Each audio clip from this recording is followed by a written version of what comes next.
Marami na dumarayo sa Bukawi, Bulacan para mamili ng mga paputok. Sa ngayon, mura pa nga raw ang bentahan doon pero dapat daw asahang tataas ang presyo ng mga paputok habang papalapit ang bagong taon. Nakatutok live si Lala Roque.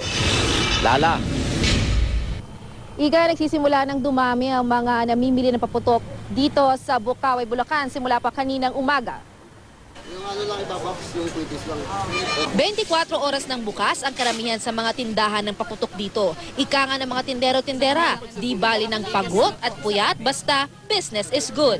Ang mga naabutan din naming mga mamimili, kanya-kanyang diskarte sa pagtawad. Ang iba dumayo pa raw mula sa malayong lugar para lang makamura. At bukod sa mga nakasanayang paputok at pailaw gaya ng luces, may bagong uso raw ngayong bagong taon. Sky lantern po. Dinayo niyo pa hubang bala. Oo, talaga daw siya pa kami. Losis. Marami. Fountain. Tuwi ng probinsya. Kailan ho? Ngayon. Pero paalala ng eksperto, dapat tama ang pagpapalipad sa sky lantern para iwas sunog.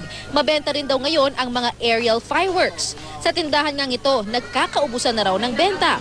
Pero ang iba, nagbaba pa nga ng presyo. Parang nagmura ngayon, ano?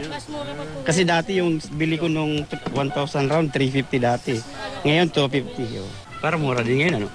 Kasi po maaga pa po ngayon eh. Pag po mas lumalapit na siya, mas naubos po kasi stock eh.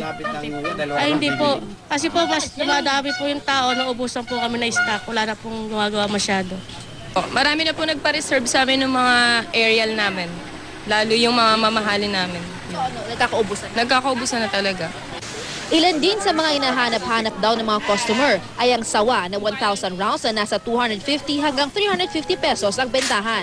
Fountain, may 3 for 100, meron ding aabot sa 350 pesos kada piraso, depende sa laki. Quitis, 250 per 100 pieces. Pag per piraso naman, 2 piso at 50 sentimos ang presyo. Ang luces, 10 hanggang 250 kada piraso ang presyo, depende sa laki. Ang aerial fireworks naglalaro sa 70 pesos hanggang 22,000 pesos. Ang mga tauhan ng Bureau of Fire and Protection naman, maya't maya inspeksyon sa lugar para tiyaking sumusunod sa panuntunan ang mga tindahan. Sinisigurong may fire extinguisher, drum ng tubig, buhangin at gaya ng dati, ang no smoking policy ay stricto ring ipinapatupad. Sinisita namin pagka doon sa storage sila nakadikit sa kisame. Bawal yun no? Kasi nag-iinit ang ceiling.